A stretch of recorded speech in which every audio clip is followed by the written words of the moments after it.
Our call.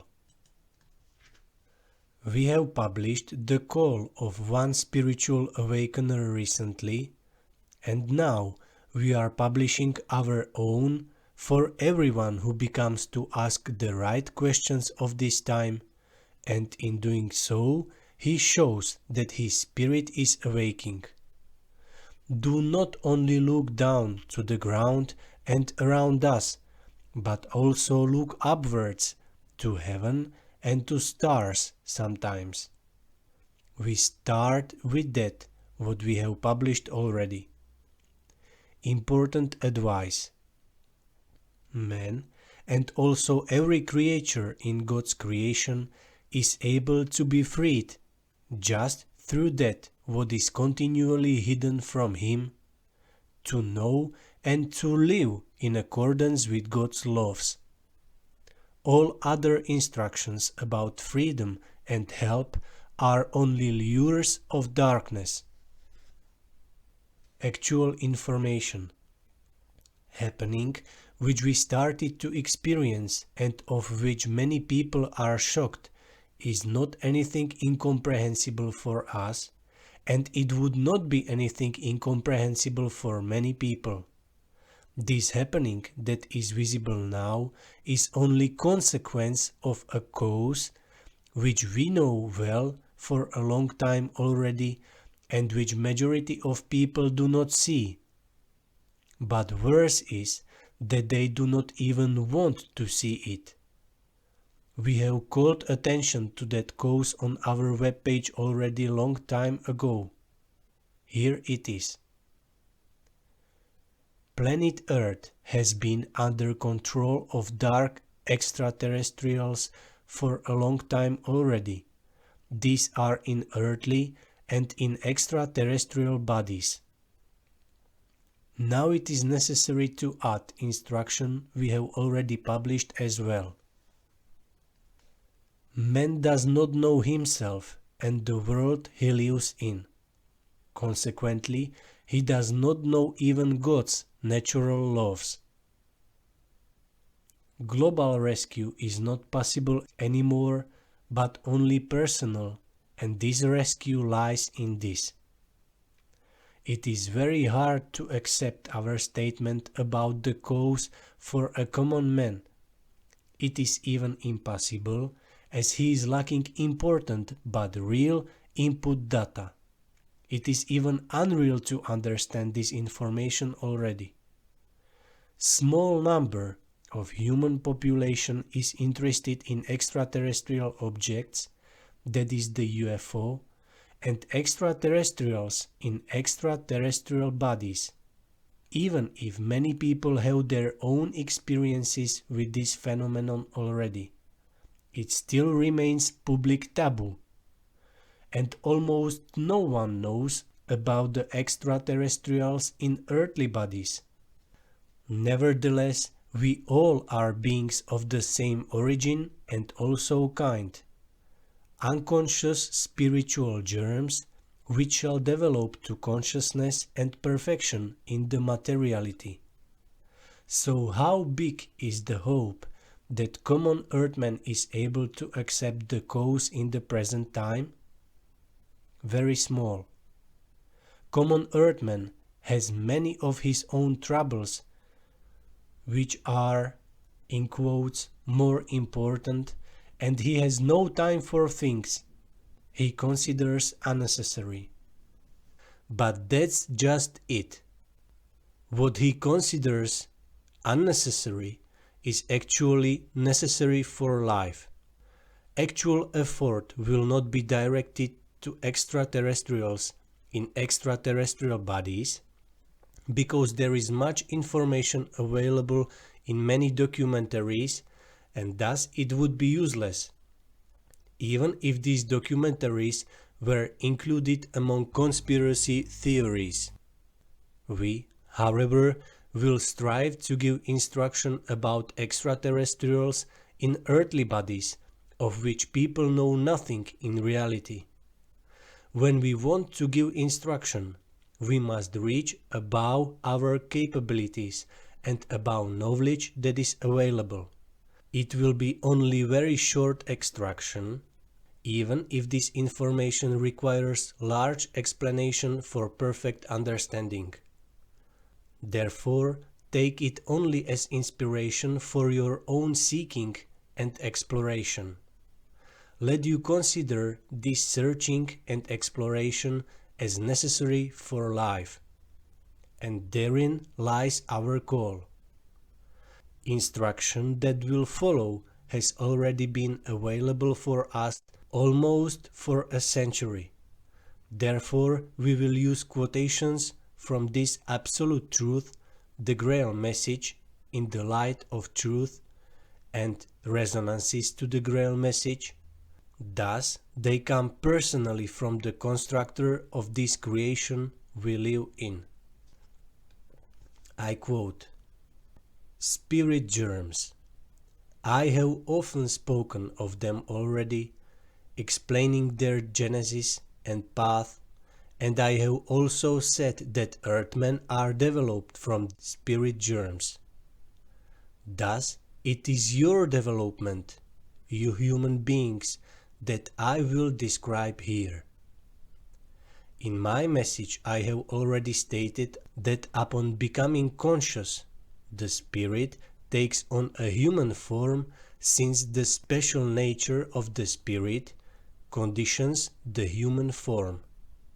This statement is made in broad outline. Now I must also enlarge upon this explanation and point out the fact that during this awakening to initial consciousness, the spirit germ as such does not yet take on a human form, but only the delicate elemental cloak. This cloak takes on human form since in awaking, the spirit germ already unconsciously sets this cloak aglow. Therefore, since it is set aglow by spirit, albeit unconsciously, the cloak, in accordance with the kind it is being set aglow, naturally takes on human form. However, the spirit itself takes on more or less beautiful human form only gradually during the process of gaining self-consciousness while wandering through the worlds of matter, depending on the nature and goal of its development. In this process, the spirit's outer elemental and ethereal cloaks also transform correspondingly. End of quotation. This sentence is very important for right judging of these beings which are flying above our heads.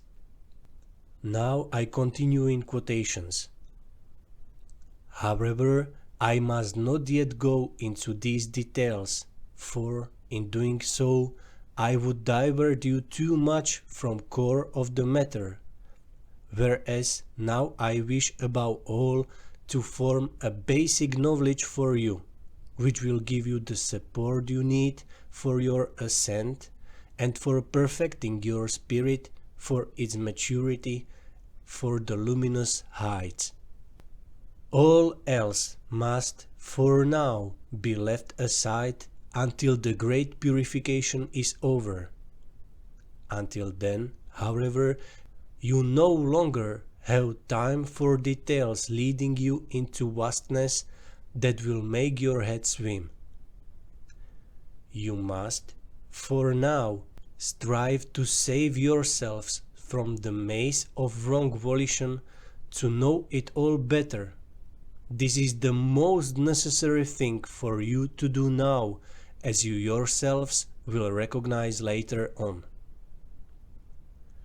But years of explanations are still necessary to get to the point that you human beings will recognize with amazement the great simplicity running through creation in thousands of different effects. Yet it ever again is precisely the same in all things, developing according to one basic law. There is nothing in creation which is not formed, we have individual forms and collective forms. To the collective forms belong the currents of the species, which work beside, or better said, with the special shapes or individual shapes. Each of these currents has very definite tasks which precisely correspond with their kind. We may also say that these tasks issue from the kind. Thus, it is a spiritual current which, among other things, also guides the spirit germs, as long as they are unconscious, along the path which brings them to where possibility of development can begin. On this path, three things have beneficial effect for the spirit germs. First, the spirit germ's inner desire to become conscious has a pressing and a moving effect upon them. Second, the effect of the stream of the spiritual current is to carry them along. And third, the homogeneous kind of human spirits already developing in materiality has a pulling effect.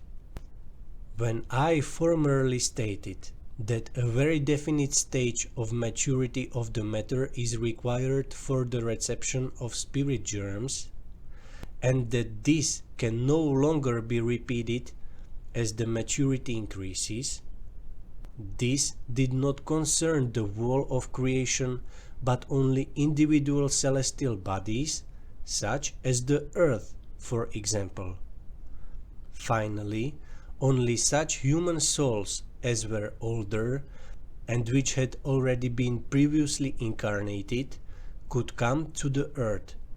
Those which have to complete their course in the closing of the circles, but not spirit germs, that are souls which have never before been in the dense world of gross matter. But there are always parts in creation prepared to receive spirit germs which have already attained to consciousness of their existence, but which must first develop towards self-consciousness through experiencing.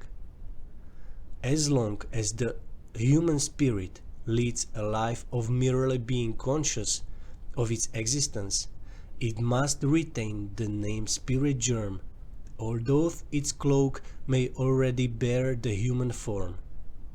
Only with its further development towards self-consciousness does it cease to be a human spirit germ and become a human spirit.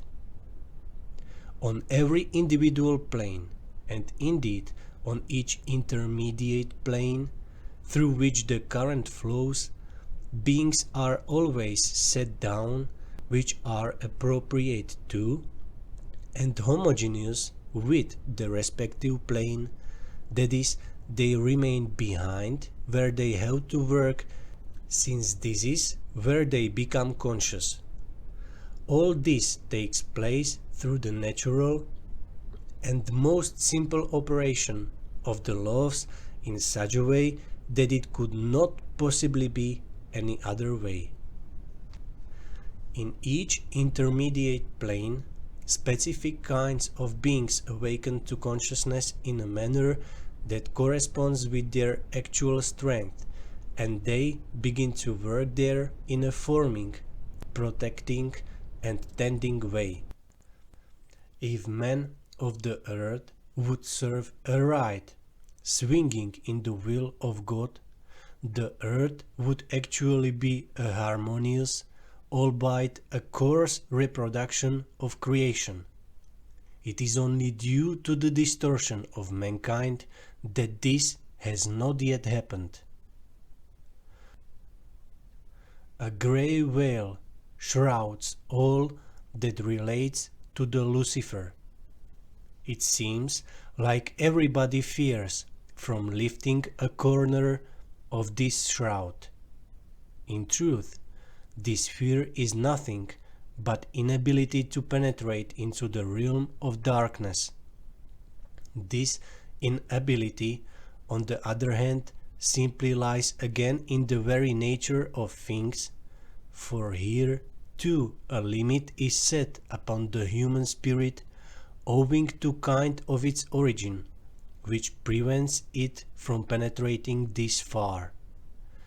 Just as it is unable to reach the highest heights, it is also unable to penetrate to the deepest depths, nor will it ever be able to do so.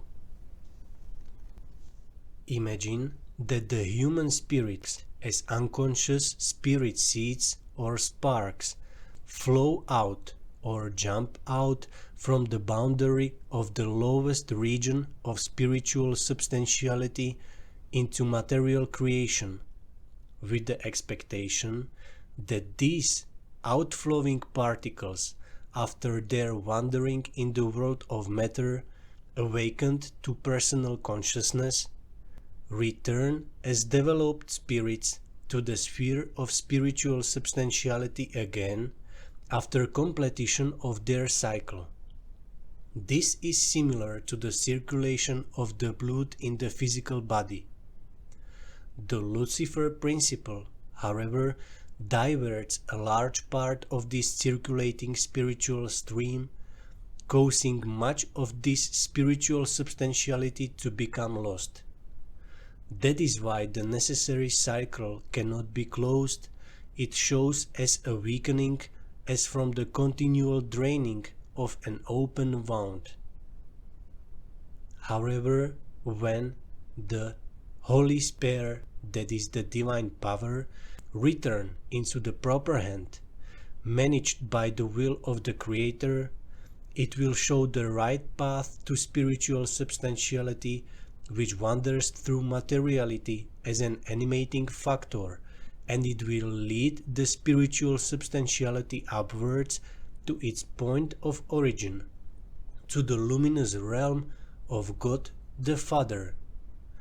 The spiritual substantiality will then no longer become lost, but will flow back to its origin as the blood does to the heart. As a result, the ripe opened wound, which up till now weakened the spiritual substantiality, will be closed. Thus the healing can only take place through the same spare as inflicted the wound. To achieve this, however, the spare must first be violently wrested from Lucifer and come into the proper hand, which takes place in the personal battle between the Son of Man and Lucifer. Battles that will affiliate with it then, and they will extend into the ethereal and gross material worlds, are but the after effects of this one great battle, which must bring about the promised fettering of Lucifer, which heralds the beginning of the kingdom of the millennium.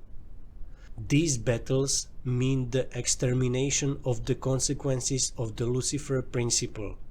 These battles mean deleting of consequences of Lucifer's principle. This principle is opposed to the blessing by working of God's love, which is bestowed upon people on their journey through the world of matter. If men would simply have a desire to follow this God's love, they would immediately become perfectly protected from every temptation by Lucifer, and he would be robbed of all his horrors the human spirit has woven around him. End of quotations. We have already written here on our webpage who truly rules our lives, and we have also called them fittingly children of Lucifer. These children of Lucifer rule not only our earth, but they rule whole world of matter on many planets. It means they even rule the beyond, and therefore the evil spreads so apparently and penetratingly. Is there still any remedy, meaning Is rescue still possible? Here is the answer. I quote, "Because in reality, more than half of present inhabitants of the earth do not belong here at all, but should be maturing in much lower and darker regions." End of quotation. This, however, has been valid almost a century ago. It is much worse today. I quote again. So, it gradually became possible for the ethereal environment of the earth to gradually grow ever denser and darker and thus heavier. So heavy, in fact, that it even keeps the gross material earth itself from a course that it would make it more accessible to higher spiritual influences. As the majority of all incarnated souls actually belong to regions that lie much lower than the earth itself, it will therefore be but God's justice if such souls will be swept away in order to sink back to where they belong in reality, to the region where, due to their absolute homogeneity, they have no further opportunity to burden themselves with new guilt. Consequently, they are better able to mature toward and change for ascent through the suffering in their spheres. End of quotation. And this experiencing is waiting for us in a short time. But it is necessary to state that there are also light planets, there are even also light human spirits who walk the right way of development. We, however, have refused their help many times. Extraterrestrials in earthly bodies have made a contract just right with the children of Lucifer from other planets. And that is the reality we experience now. This war, too, is only consequence of this cause. The war is only a part of the necessary purification. Those children of Lucifer, now the instrument of purification, are left aside until its conclusion. After all, the light will not get dirty in that mud into which we have immersed ourselves.